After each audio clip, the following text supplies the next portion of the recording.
All right. Good morning, everybody. My name is Rebecca Thistlethwaite. I am the program manager of the Niche Meat Processor Assistance Network. We are an extension community of practice that serves small meat producers and small meat processors around the country. We provide technical assistance and education and one-on-one consulting to help strengthen and scale up the niche meat supply. Today's webinar, we have two USDA meat processors who co-pack for lots of farmers and have very complicated businesses. We first have Donna Moore, who manages Piedmont Custom Meats, and they actually run two facilities in North Carolina. And then we have Joe Cloud, who runs T&E Meats, and he's in Harrisburg, Virginia.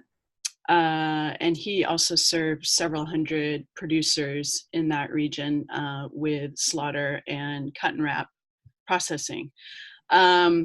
They use two different software programs that are unique, and they are tailoring to their individual businesses and needs and the needs of their farmers. I should say that Donna has been working with her system for about a year and a half now. And Joe Cloud is brand new with his system. He just started it in January. Thanks to USDA Ag Marketing Services grant, he was able to purchase this system, and he's just rolling it out now and working out some of the kinks. So that'll be fun to learn about what it's like to roll out a brand new system in your plant. I should say that I put together this webinar because we just continue to get questions from both producers and processors about what software program they should be using in their plants. A lot of facilities have been using sort of a hodgepodge of Excel spreadsheets for tracking and QuickBooks for invoicing and various labeling machines. And in a lot of cases, these different programs don't communicate with each other, and it creates a lot of inefficiencies and redundancies in the plant. And farmers are still often not getting the kind of data and labels and barcodes and things that they need to serve their different markets. So here today we're going to be learning about the Minotaur system and the Carlisle system. I know that there's a lot of other programs out there, and I will try to put together a couple more webinars in the future to cover some of those other programs. This is not an endorsement of these particular programs at all. They just happen to be a couple that are working for these plants. So without further ado, I am going to stop sharing my screen, and I'm going to let Donna share her screen, okay? Okay. All right.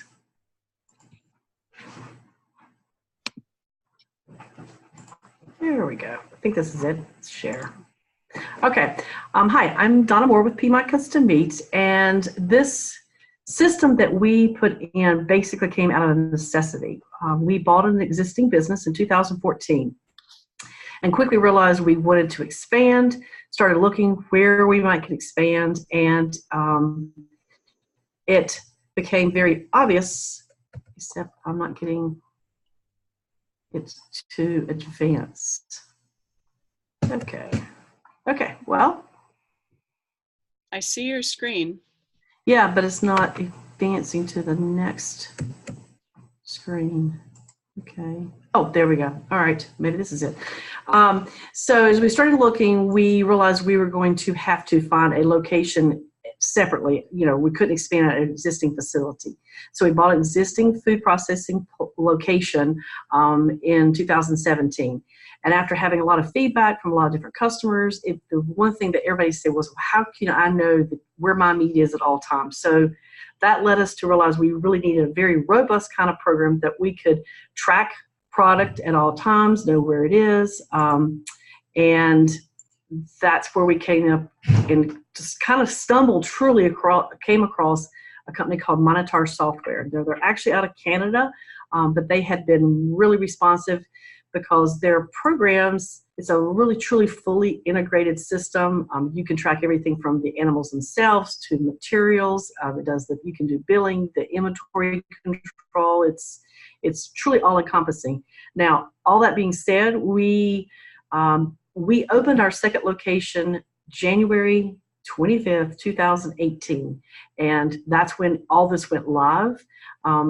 It truly wasn't totally integrated at our both locations because we were kind of at the mercy of some infrastructure with Time Warner Cable, kind of getting some things to connect our two facilities. But it's been a learning process. I will say we haven't probably taken advantage of all that it's offered in this program. It's kind of like a brain. It's still sitting there, and one day we'll hopefully be able to use all of it. But for what we're doing, we find it to be really great because it all starts with the customer. It kind of builds together. So the customer has like attributes, and that customer might be, we have some customers who want their beef to hang 3 days because we are truly just a co-packer. We do not buy anything. We don't sell anything. So everything's just, we are a service industry. So you can do attributes for the customer as to how long you might want it to age. If the customer has a logo they want us to put on the product, if the customer wants us to price, if the customer has their own UPC, we can put all that on the packaging. Also with the system, you can do, there's other attributes that you could then assign to each one of the individual items, like if it's a bison item or, you know, as far as the legend might be put on the safe handling, so that on some items you need it, some items you don't, you know, it really is kind of like Legos that gets put together to make the product and the system work. As I said, everything kind of starts with the customer. So a customer calls in, they want to make an appointment, and that was one of the other things we want to be able to make appointments and know what's on the books, so that, you know, you don't everything coming in today and you don't want to have it to be doing it on a paper copy. So the system here, like example, I could say if somebody wants to come in and wants to bring pork, and I can look on this particular day to see, okay, well, how many do I already have on the books? As you can see right here, there's 11 on the books already. So, you know, do I want more? Do I not want more to come in that day? When the animals then arrive at the barn, we go ahead and schedule the customer on a particular day. They show up, and when they show up, we use a tablet at the barn. We have a zebra scanner, and as you can see, this is, sorry, not the best picture, but this would normally have been at the barn, but we scan a back tags, like the back tags that are provided by APHIS. We scan that back tag, and that back tag now is associated with that animal and is also associated with that customer and their sales order. One of the things when we did all these improvements, we also added a live weight scale at the barn, so that way our customers know what the live weight was on the animal. We don't bill off that, but it's just kind of a reference because everybody kind of wants to know yield. Well, in order to know yield, you gotta know what you're starting with. So that's one of the things that we did put in was the live weight scale. At the barn, the tablet. So if it was a beef, you know, and then what we would do is we click up beef, and then we would look for the animals that were supposed to be coming in that day. In this case here, we're just going to say it was OK Little. Then we pull up OK Little. Yes, he was supposed to have one beef to process. And so the persons at the barn will then like tap on this order. And then the animal is kind of like on the live weight scale, it automatically populates that weight into the system. And then they scan that back tag. And as you can see here, then it populates that back tag number. They tell it okay, and now all that information is now associated with that animal, and that animal is now associated with that customer. Then when it goes to the kill floor, we've got some Avery Weightronics, the carcass scale, an indicator back there, the same thing. We are using pretty much throughout the rest of the plant these Tagwire washdown computers, which are just awesome because it doesn't matter if they get wet, because they are designed for that environment. They're also designed for when in our processing rooms, where it's quite chilly, you know, that there's no problem there. But once again, we use a zebra scanner. And as you can see here, our employee would actually scan that back tag that was on the carcass. it now populates that information there on the kill floor. Also, then it captures the hanging weight. One of the things that we'd always have customers go, well, you know, did my livers pass? Did my heart pass? You know, and so, you know, you're kind of going, well, if it's not hanging with a carcass, no, it didn't. But now our employee on the kill floor, he makes a note of, was the heart okay? Was the kidney okay? You know, in this case here, we just said the liver failed, you know, just to kind of show an example. And then also we mark for, like, if it was on beef carcass, if it was over 30 months, which is the OTM. All this is important because this is all information that's being populated, which then we can get numerous different reports from. But once he's collected all that information, he tells it to print.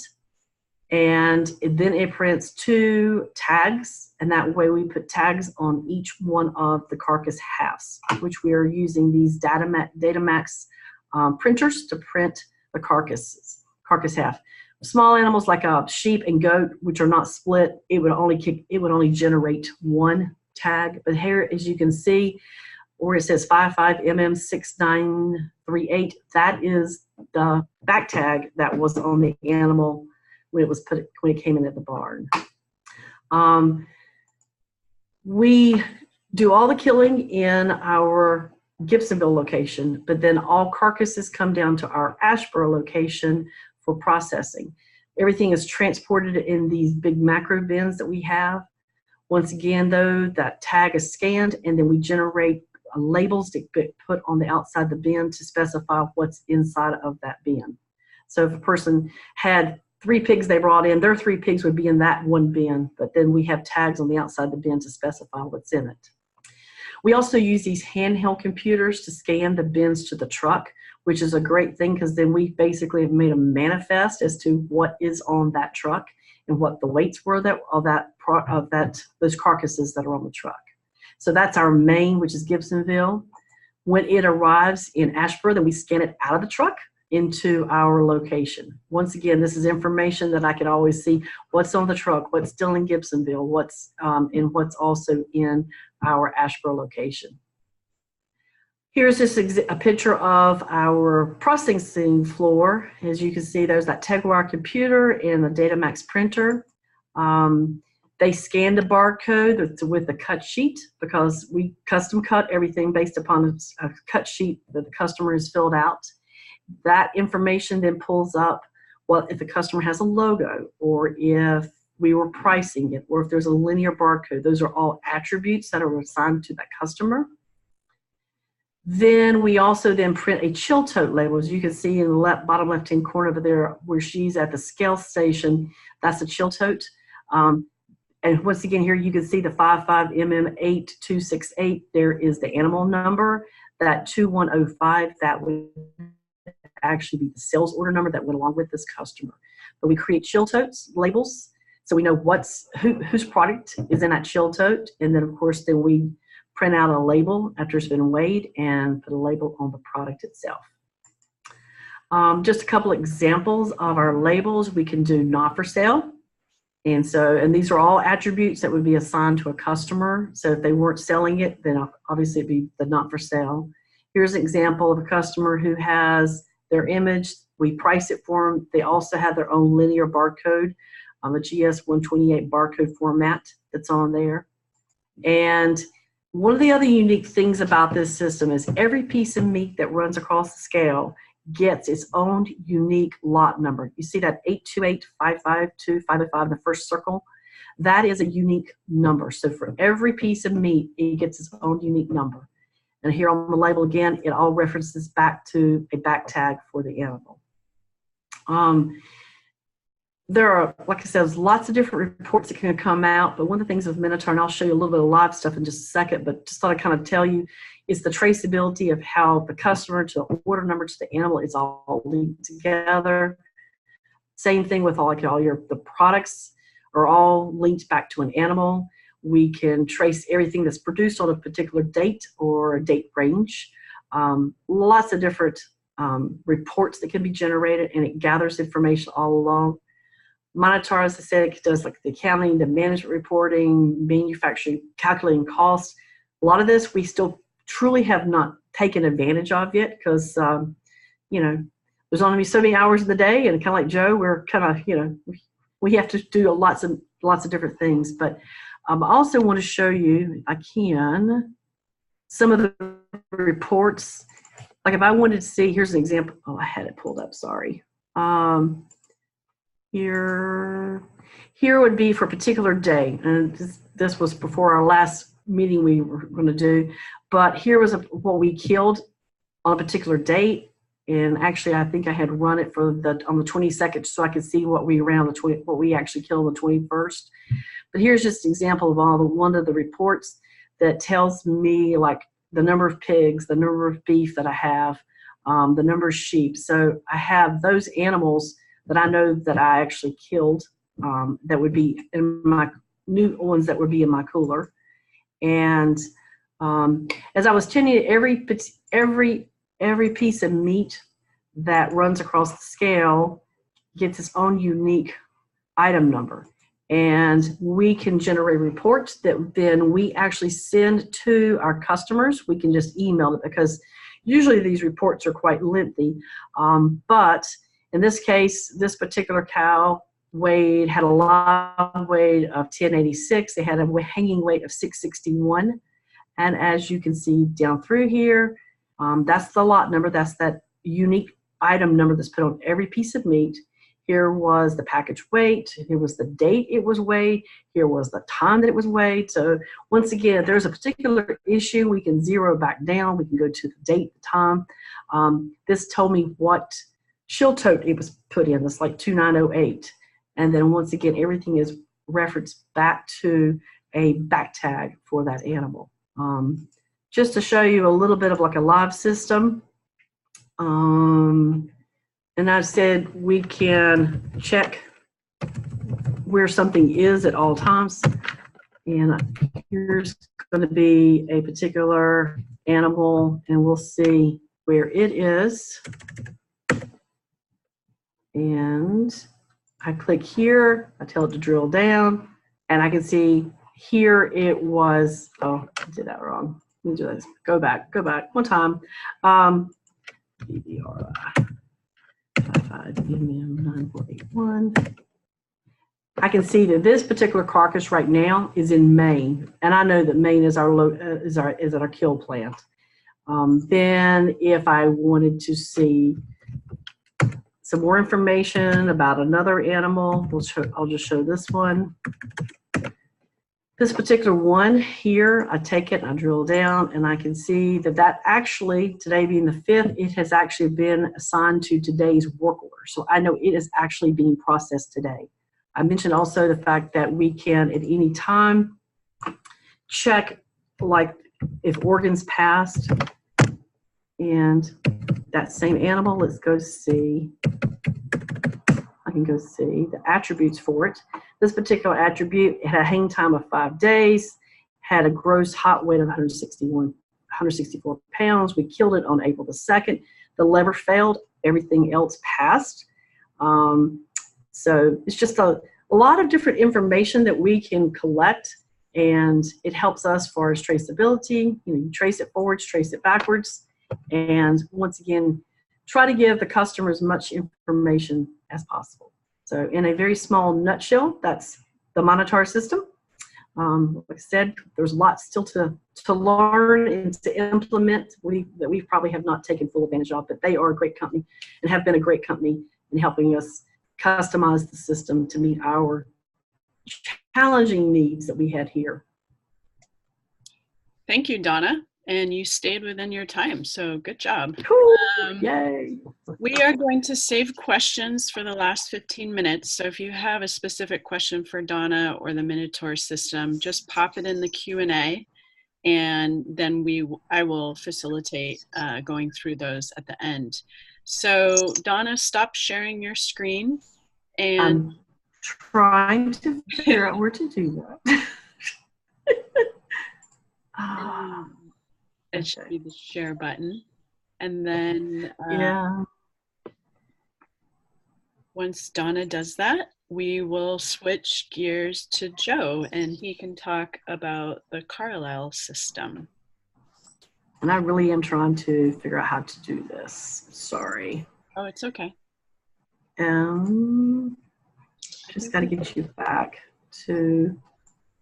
She's very competitive. She doesn't want to let me have a chance. Oh, I do want you to have a chance. I'm just trying to figure out how to stop sharing. There you go. Stop sharing.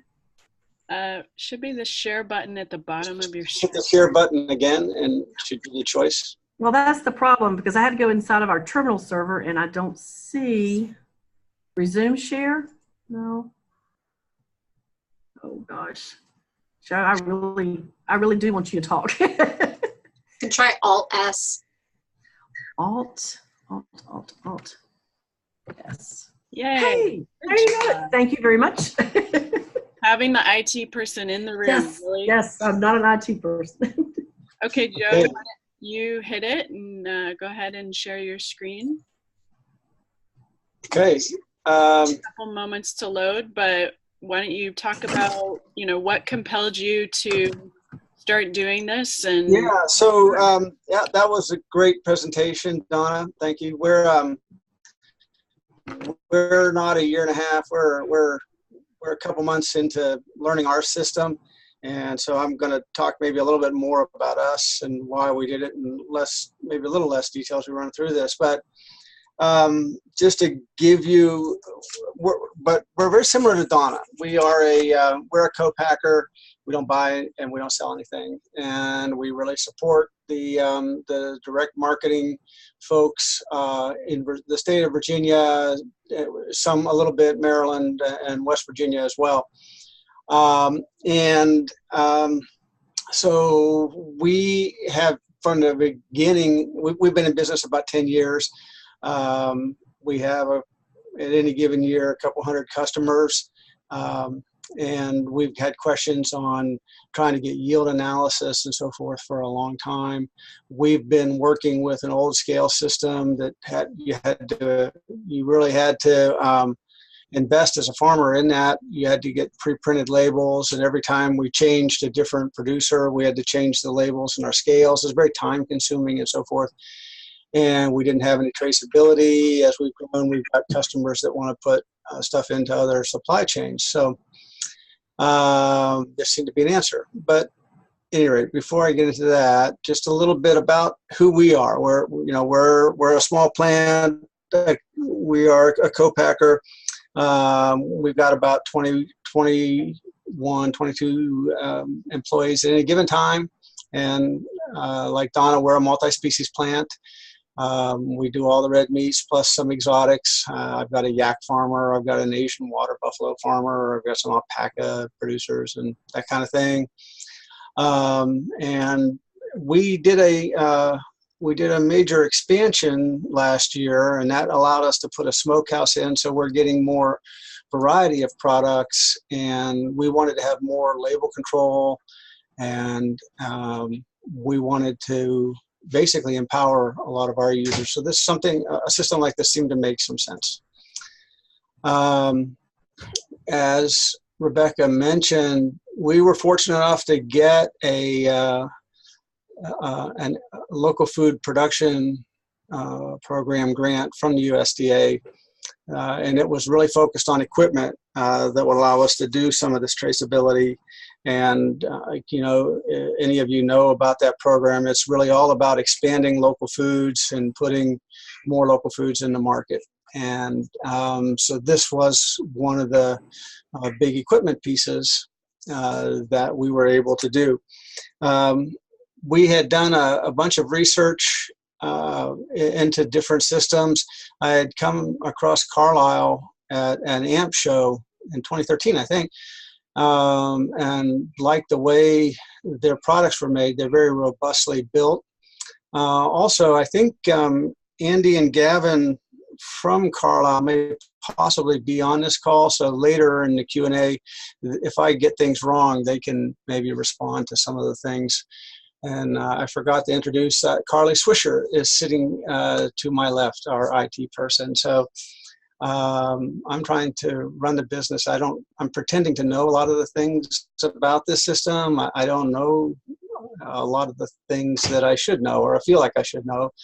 but Carly is really starting to get her hands around it. She worked for Rosetta Stone for a number of years and comes out of that IT background.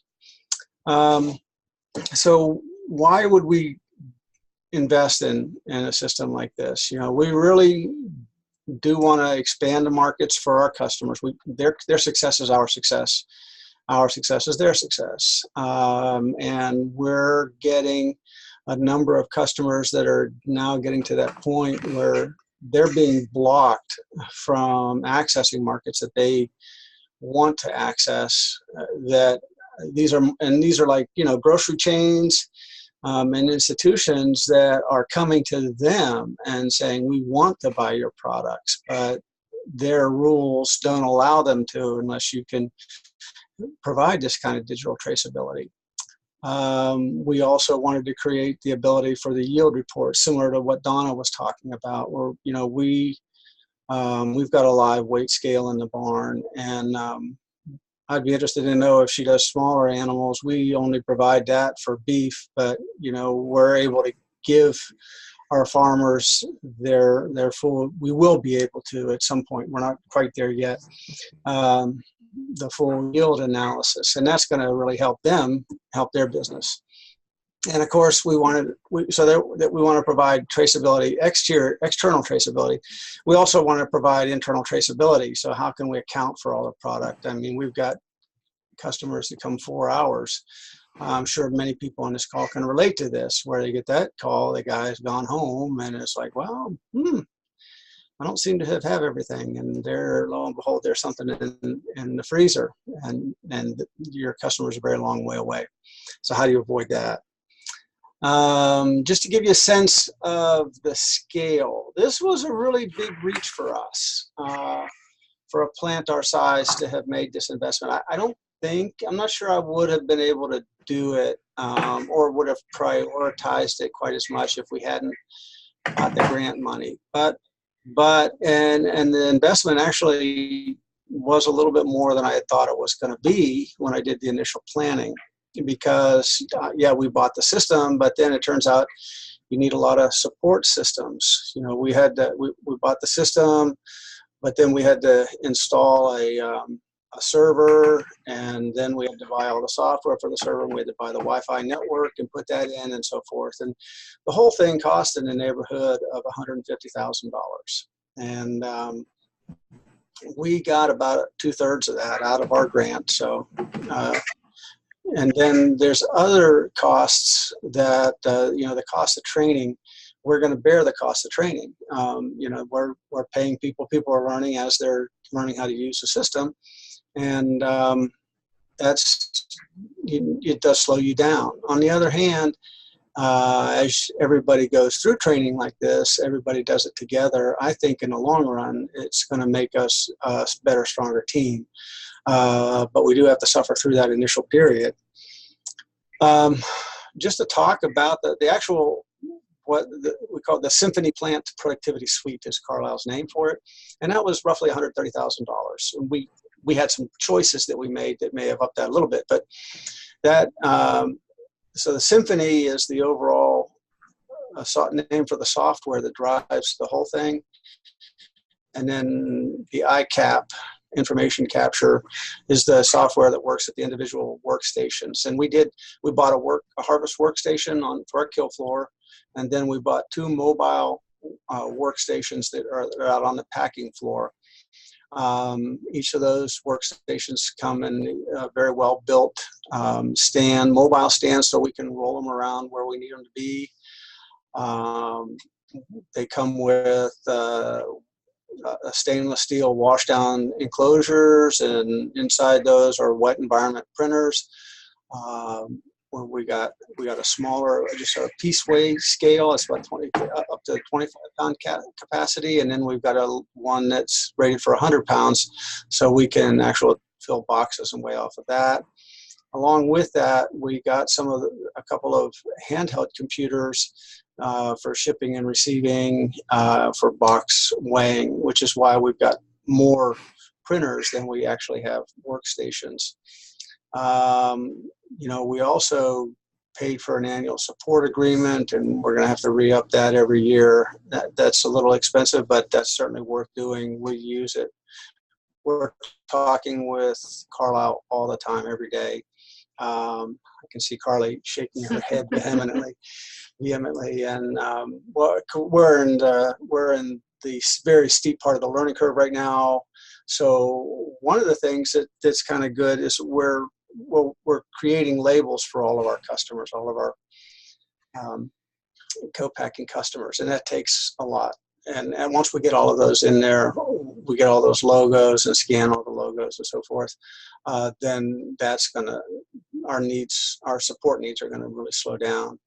One of the things that's different for our customers is that some of them have nice colored, 3-color printing, and that's part of their branding and their identity and so forth. Going forward, they're just getting black and white. They still get the full logos and that sort of thing, but I think that's a small sacrifice to make. The trade-off, it's a trade-off, and they're getting a lot of power. I mean, I would give that up to have all my yield analysis and the traceability. So yeah, if you're a plant thinking about taking on a system like this, what are your challenges? You are going to have an initial training period that is going to be demanding. We're about 7 weeks into it, I think now, and it's going fairly well, but there's still some things that we haven't mastered, and I know we're going to be going on. I think for a few more months before I really feel like we've got all the basics down that we're going to want to have. It is a more technically demanding system, and it does have a sophisticated software package. Thank God we have Carly here in the front office that's able to help us with. It came out of that environment and helps us with it. There's no question, if it's in your mind, if you go down this road, should I buy the software support package and so forth? Yes. Just don't even think about it. That is a no-brainer. And then I think probably the big thing is that it is a real cultural change as you're going through something like this. Before it was just take the packages, put them on the scale, slap it on, where are you going to put it, how's it going to be most visible, and that sort of thing. Now we really have to think about queuing up the work. We have to talk with the front office. We have to start with the animals in the back. We do it a little differently than Donna, but it starts when you receive animals, and you really have to have a battle plan, I guess, for the whole thing. But just to look at the system, here's our kill floor. Let's see, I have a little pointer, and here you can see we have our little station. We actually just have a little Rubbermaid cart that we put it on and we roll it around. You can see this plant was built, this kill floor was built in the early 60s. Here's the old scale built inline. They put a load cell in about 15 years ago, and we had this digital Weightronics capture station there, but we're able to just hook that up and put it right in. You can see here's the printer enclosure. This is our carcass tags. So we start capturing the information on the kill floor. It sounded like Donna started doing it at receiving in the barn. Right now, we're doing it actually on the kill floor as we print out the barcode. Here's our 2 mobile stations. We can roll them around. They go into different rooms. Everything's wireless, so we don't have to worry about cords, and we can roll them around to where we need them to be. You can see that one of them is a smaller piece weigh scale, and this one's a larger carton or box weigh scale. You choose, are you in piece weighing mode? Are you in carton weighing mode? Have a lot of hot buttons. You got 5 pages of hot buttons. Each page gives you 10 buttons that you can program for the specific piece codes that you need. We have about 400 codes, so we obviously can't capture everything, but there's a certain amount of the high-end ones that you use. And here's the screen is not dissimilar to what Donna was showing. You can see the customer and the carcass number and the date, so we can track all of that stuff too. Here's an actual picture of the screen, and it's very hard to read, I'm sure, but you got the customer's name. We're in beef, so we've got our top 10 beef hot buttons: ground beef, stew meat, chuck roast, boneless, brisket, short ribs, etc. We use these Motorola handheld computers as well. So ultimately, we haven't developed that capability yet, but we should be able to work them to take in our spices and casings and that sort of thing and track it through production, as well as shipping them out and making sure boxes aren't left behind. We ended up spending quite a lot of money on a very nice new server with all of our backup and our firewall and the software and so forth. And that was in excess of $20,000. That was a big shock to me. I thought I was going to pay less than half of that for the server. They didn't tell us about the software being double that and that sort of thing. So you get some little surprises as you go along. This is the information portal. When you're in the front office actually looking, you just go online. It's a website, and these are the, you've got a series of pull-down menus to go across. One that talks this whole system administration, internal maintenance of the system, harvesting animals, capturing animals, what's the work in process, procurement of additional supplies, organizing your products and your labels. We have the ability to put all the ingredients and the nutrition stuff and that kind of thing. Now we don't have to send it out to a printer and get stuff printed. We can do that ourselves. You've got costing and pricing. We don't do pricing for any of our customers, so that is a bit of a difference between Donna and us. Shipping and receiving, warehouse, production. And this gives you a sense of, you click on the maintenance and you can set up the amount of capability you have is infinitesimal with this stuff. I mean, it's just infinite. It just goes on and on and on. We're going to end up, even when we're maxed out, we're probably going to be using maybe 10% of the capability of the system. I think Carlisle, for example, they have scale, so they do seaboard port in Missouri system. So that's a massive plant, a series of plants, several plants. You can use it for HACCP, et cetera, et cetera. Here's one for labels, doing your label manager, where you can create, put the ingredients and that type of thing in. Here's a composite, you go into production, how do you manage your orders at the beginning of the day to set up production, and you can track it by order number and the farms and what's what and so forth. You have access to all of this information online, procurement. Here's animal receiving. You can go and see everything that you've got in the barn or what went through the coolers and et cetera. And I'm gonna just run a little video. I think this should be able to work. This shows us doing a piece, setting up for piece weighing. Angie's standing there. Okay.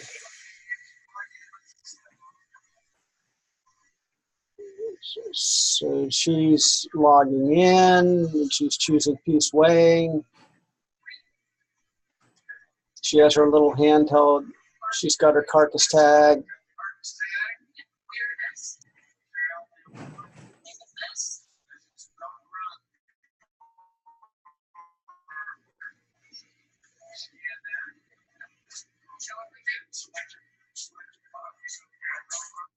So you can see, etc. Oh, I think I just restarted it. Sorry, I won't do that again. My bad.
Okay.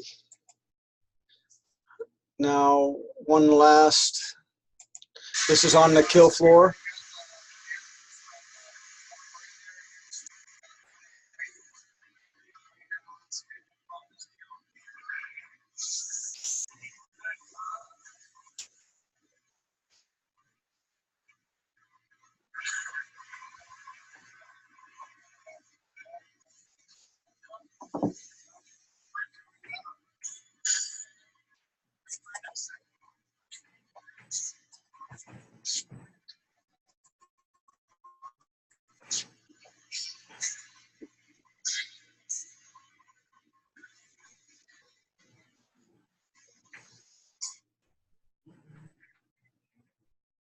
Okay, let's see. That's not what I wanted to do. I don't want to stop share. I want to new share. Let's see.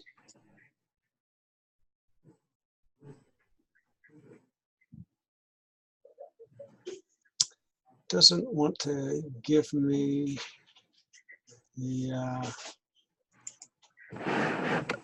No, I'm gonna not. I was gonna go to the actual live, but Carlisle screen, but it doesn't seem to show that, so we're not going to do that. And I think I'm done. But, oh, let's see, stop share. Okay, back to you, Rebecca. Thank you, Joe. So we have a few questions in the queue, and I'm just going to start off with the first one. Matthew Campbell owned, do you own this? Do you own the software, and how much does it cost? I assume this is to Donna because Joe talked about his cost. So Donna, do you own it, and how much did it cost? Yes, we do own it. It's kind of hard to get. I mean, I know the cost. When I look, and I made my notes here again. It cost us about $96,000, and that had 4 scales. That's the software, the 4 scale stations, the kill floor station, the barn station, and like 2 handhelds, that handheld computers. There is an annual fee with Minotaur. I think it's about $8,000 or $9,000 a year, and I guess that gives you the new updates and access to other things. The one thing I did not mention, and it's kind of hard to put an exact dollar to it because we knew we were going to connect our 2 plants anyway with telephony, and so there is that cost. So yes, it's kind of built into this cost because we had to put a server in, but we were going to put a server in anyway. So, but just strictly, just what we paid for, like the Minotaur and the scale systems and computers and printers, that was right at about $96,000. And does that annual licensing cost cover software support, tech support, or do you have to pay additional for that? I'm sorry, what? You have to pay for additional tech support? That was kind of built, the technical support was built in part of our package when we bought this, and so you were allocated X number of hours to for support, training, and to customize the system. Okay. All right, so now I'm going to pop into the Q&A. There's quite a few. Chelsea Lewis asks, what are USDA's label requirements on barcode? We have a customer who wants to add barcodes to their product labels, but I can't seem to find any specifics about it. I don't know there's anything from the USDA necessarily. I mean, I think there's standards out there in the industry, but as far as a requirement from the USDA, I'm not aware of anything. Joe, are you aware of any standard? I mean, there's some label requirements, and I think actually, I think I'm going to have to redesign my label a little bit. There's a few changes, but one of the things I will just point out, we were able to build into our label the safe handling label, so we don't have to do separate safe handling label. That's going to save us money on pre-printeds and so forth on a lot of vacuum bags. But no, the standards really, it's the GS1. We had to, that was another cost actually we didn't even talk about. You have to buy your GS1 label. We've got a GTIN number, and I can't remember what that stands for right now, but we bought it from GS1, and they really kind of control most of these numbers. That's typically where you start with. So it's more important not what you have the USDA, but where are you putting product, into whose supply chain are you putting product? Because that's what's going to dictate what you need to have, what the information that you need to have in that barcode. But the GS1 system sets up most of the information, if I understand it correctly. I'm not an expert. One of the attendees said that they didn't find any USDA standards for barcode, that they're more industry standards. But he wrote the hardest part was matching their PLUs with the customer's existing PLU system. Are you guys running into that challenge? I haven't hit that yet. People have been asking about it. We don't know what we don't know to some degree, which is a problem here.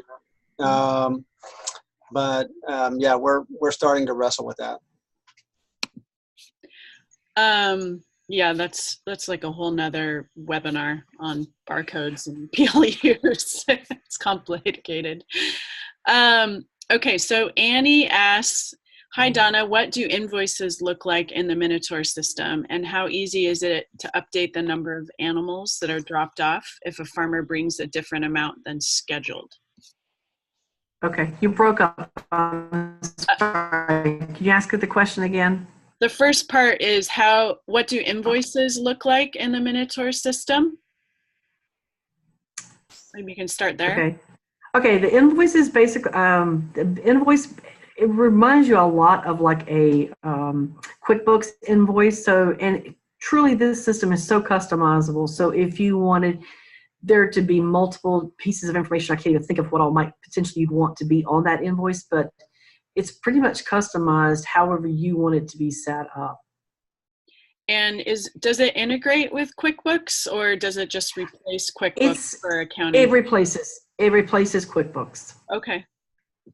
We're continuing to use QuickBooks for ours. We do integrate it with QuickBooks. So we could have done it separately and done a standalone, but we've been using QuickBooks for so long. We didn't want to lose that historical train. Yeah. And I think within ours, it was all integrated. We took our QuickBooks, because we've been using QuickBooks for like 4 years, and it was just all integrated together. That's good. The second part of the question for you, Donna, is how easy is it to update the number of animals that are dropped off if a farmer brings in a different amount than scheduled? If they bring in more than was scheduled, it's not hard. If they were on the schedule to bring in 2 pigs, they brought in 2 pigs and 2 sheep, then they just have to go to the office to have those added onto it. That's not something that can be done at the barn. We did, and like I said, this thing's customizable, so we did decide it was okay to allow extra animals of that same species to be received at the barn. And I think Joe had made a comment about the live weights. We do capture live weights at the barn on everything except our water buffalo, our bison, and our yak. We do not capture live weights on those. We just let those boys go on down the line. Just a little too wild to hang out on the scale. Yeah, just keep on moving. All right, another question for you, Donna. what are you utilizing the QR codes for on your final labels? Okay, that is actually, and this is one of those things I've learned a lot. That is actually not a QR code. It looks like a QR code, but that is actually a 2D barcode. So inside of the 2D barcode, you could put a QR code like the quick response code, but this is truly just like a data matrix.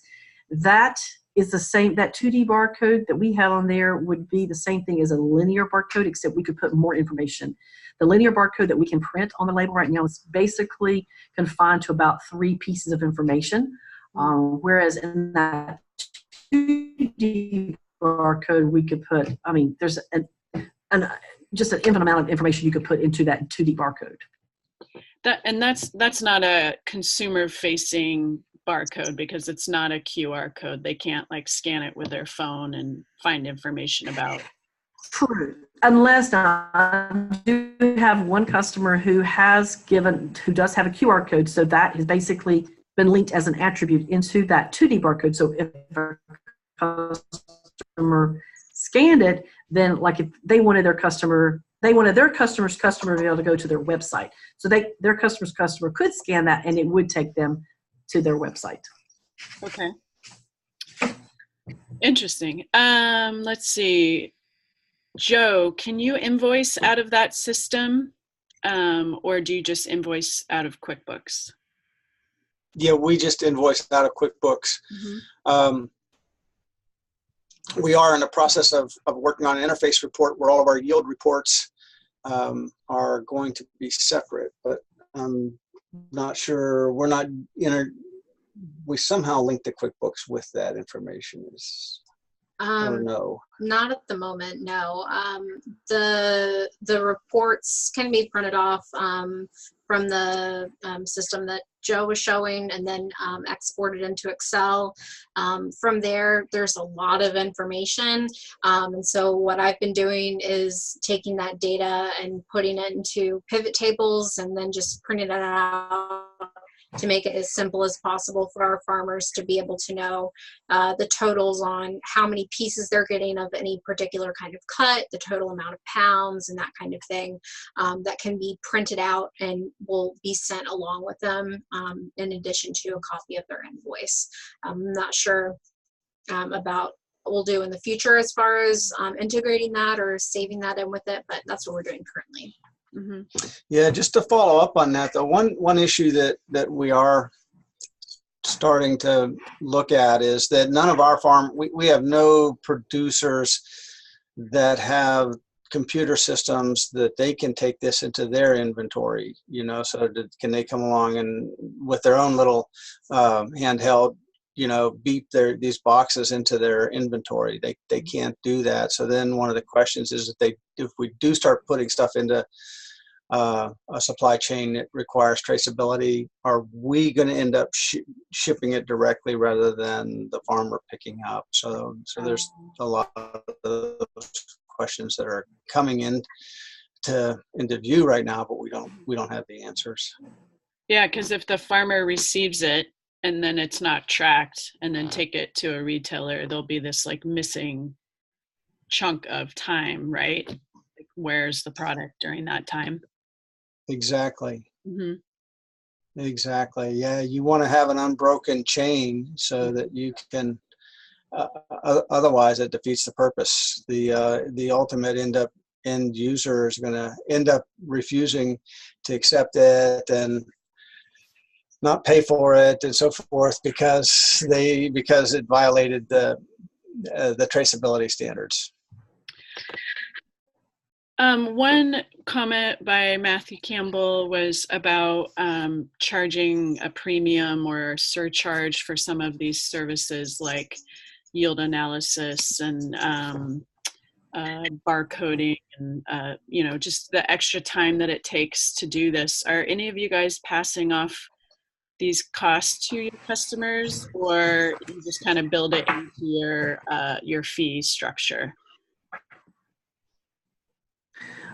We are not, as far as like the analysis, I mean, I don't really do a whole analysis. It's just, I have a lot of data that we just then pass on to the customer itself. And as far as barcode, that's just an attribute. So it's basically, I set it up one time, it's there. So we have not, I mean, we do charge a customer a one-time setup fee to, if we want us to put their logo on there. But other than that, there's no additional ongoing fees. Yeah, we don't have the time or bandwidth to do a lot of analysis around this kind of thing. So we're kind of doing things making decisions on the fly. But if you look at it all, there's there's a lot of different trade-offs. For example, it's impossible to really know how much time did we spend changing labels out on our old scale system because we might be packing for 10 separate farms on a given day, and those things it's cumbersome to do that. So that we lost time there. We had issues where folks didn't have enough inventory of labels. They didn't order in time, and then that cost a lot of issues on a given day. There's a lot of things like that where we're spending a lot of time right now up front putting new labels into the system, and that's costing us. But in the long run, I think the trade-offs in the back and the forths are going to, I think we've decided that it's a wash. So we aren't changing any of our cost system, any pricing, and we aren't adding any prices. We may find that as we've been using the system for a while, and we get more data, we may find that we're burdened more than we thought, and we may have to find a way to capture that. But at this point in time, no. We think it's going to make us better. We think it's a good investment. We think it's going to bring more work to us. We think it's going to solve a lot of problems that we had. It'll create others. I mean, that's just the way it is. But we've made that decision at this time that it's a wash. I will say, go back to what I said at the beginning, that I don't know. I'm not sure we would have made this investment decision had we not got grant money to assist us with the purchase. It's given the size of our operations. And relative to the price of this, so if we were to say we need this system, we're going to have to bootstrap it or borrow money for it, then we probably would have found a way to capture some additional costs, revenues from it. Yeah, that it is a big upfront cost. And I just want to reiterate, the grant program is called the USDA Local Foods Promotion Program, and that is through Ag Marketing Service, AMS. And those grants are actually open right now. The RFP is open right now. It usually comes up every April. But that program has assisted a lot of meat processors around the country with planning and implementation of expansion and technology. So look into that, other folks. Want to make a plug for that one. So just a couple more questions. I don't think we'll be able to get through all of them. But Joe, since yours is cloud-based, what happens when the server's down or the Wi-Fi's out or anything like that? Bite your tongue, Rebecca. You have like hurricanes and snow and all kinds. We haven't experienced that yet. I can't answer that question. All I can say is it ain't going to happen. This ain't Puerto Rico. That was a little frivolous. Sorry, but yeah, that's a good question. But we do have good IT support right in town. We're in a small town. But it's a college town, and they're just a couple minutes away. So if we did get into a major rush, I mean, a problem like that, I guess that would be the first thing. Now, if I was a remote plant out on the plains of Montana or Wyoming, 45 minutes from town or something like that, that would give me some pause, I think. And Donna, yours is installed software. It's not cloud-based, right? It's not cloud-based. Now it is backed up. We have redundancies of redundancies of redundancies. And yes, there is every night there is a backup put into the cloud someplace, but it's the heart is here. Okay, that's good. I'm going to take just a couple more questions. Let's see, we've kind of gone through that. One interesting question was, do any of these platforms connect to e-commerce platforms? Donna? As in like EDI, or what, in what respect?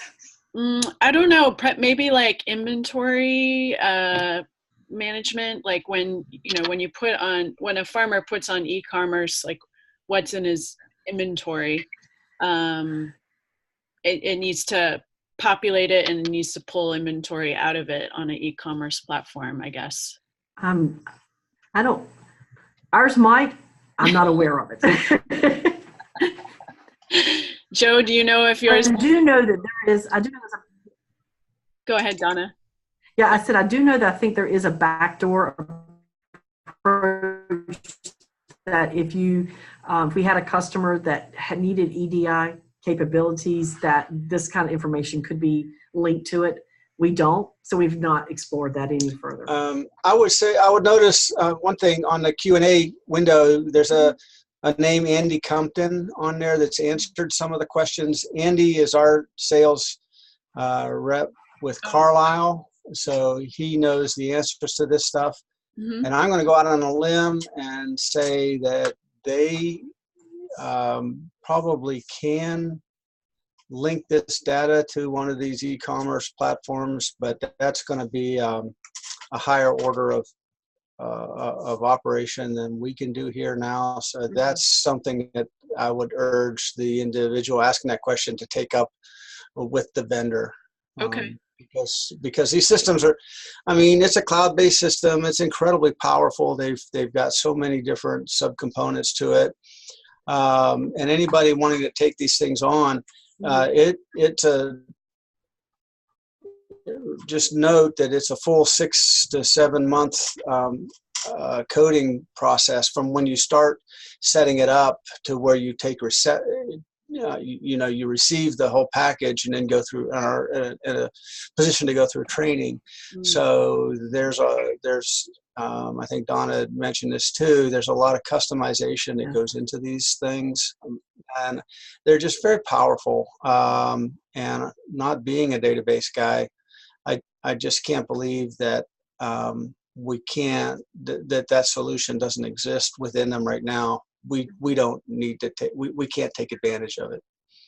Would both you, Joe, and Donna be willing to type into the chat either the website or your contact at these different companies?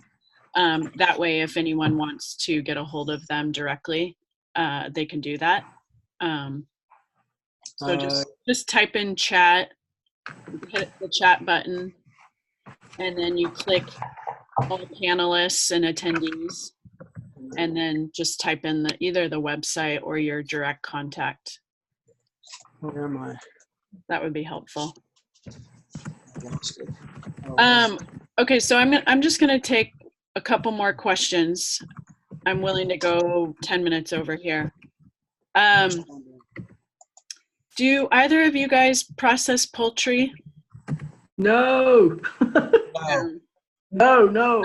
But do you guys think that either of these systems would work for poultry batches or animals that you process in a batch, like ducks or other poultry?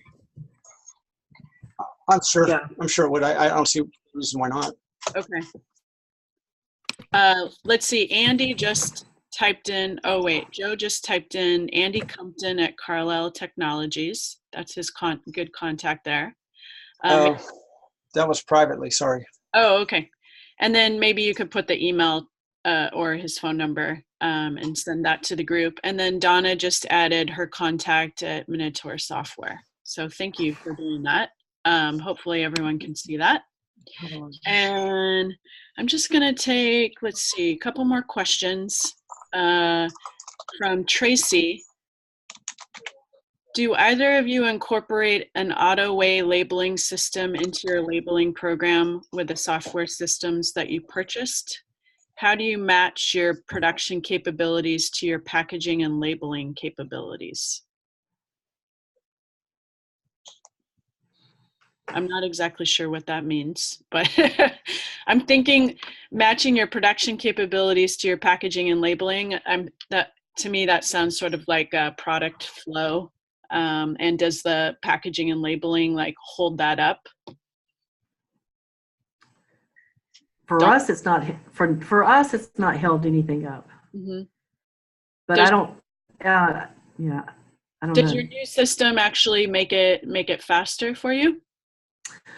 I wouldn't say faster. Mm-hmm.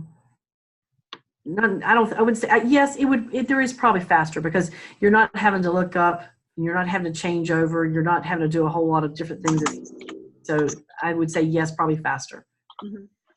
And Joe, has this system so far, does it appear to make your packaging and labeling faster, more efficient?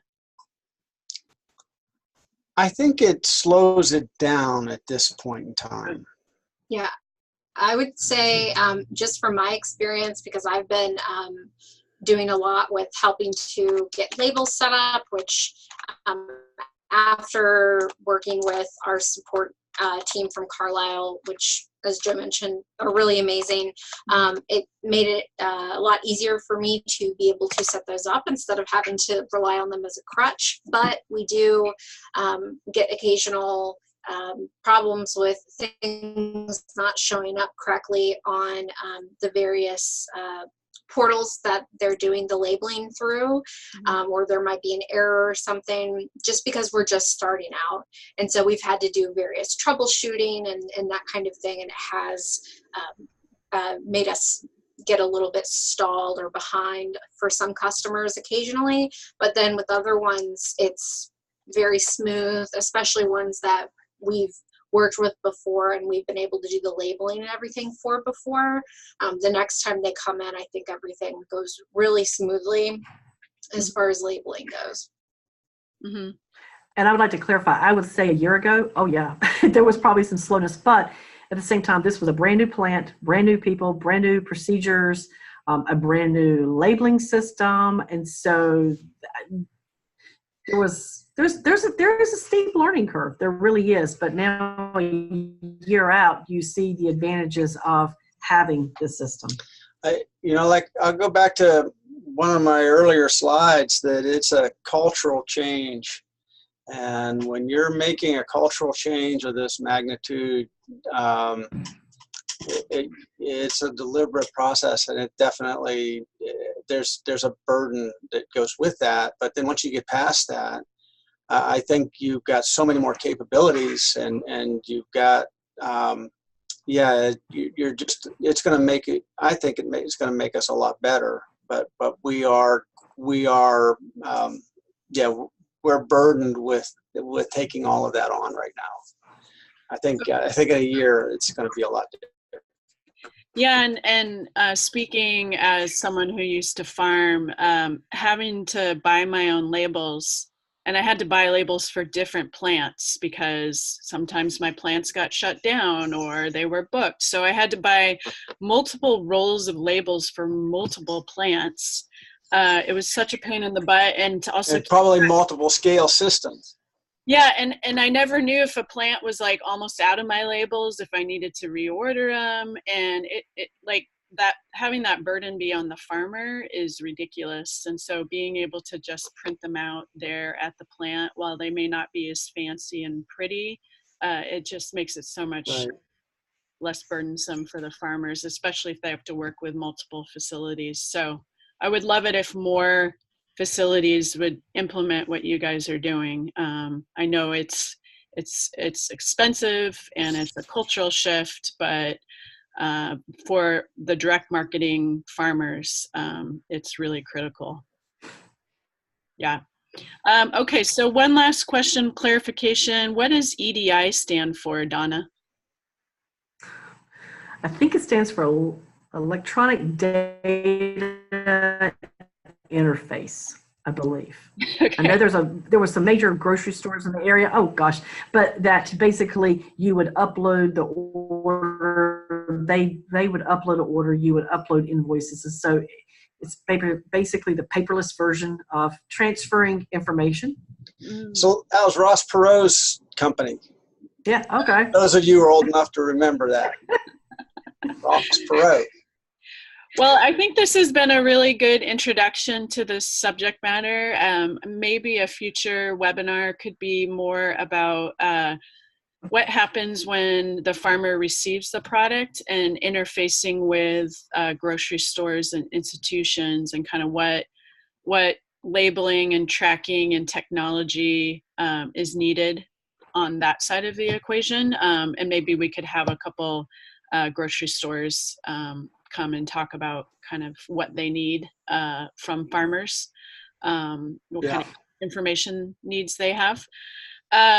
So again, for the attendees, the two technologies we looked at were Minotaur software, and that website is just minotaursoftware.com. And if you go into the chat, you can see the contact for Judith Kirkness there. And they're based in Canada, but they will work with the US, just with a really cute accent from all their employees. And then Carlisle Technology is based in the US. We've got Andy. No. Canada. Canada. Oh, they're Canada. Right outside of Toronto as well. And Andy Compton, his email is andy.cumpton@carlisletechnology.com, and he would be happy to take the questions. Thank you, Andy, for being on this webinar and for answering some of the group's questions. Yeah, I appreciate everybody's time. This has been illuminating for me. I've never really understood kind of what happens in the plant with tracking and traceability and labeling. So I've learned a lot from you all, and I will post this video Monday onto our YouTube channel if you want to share it with colleagues or watch it again. Okay? Everyone have a wonderful weekend, okay? Thank you. Thank you so much. Take care, y'all. Bye.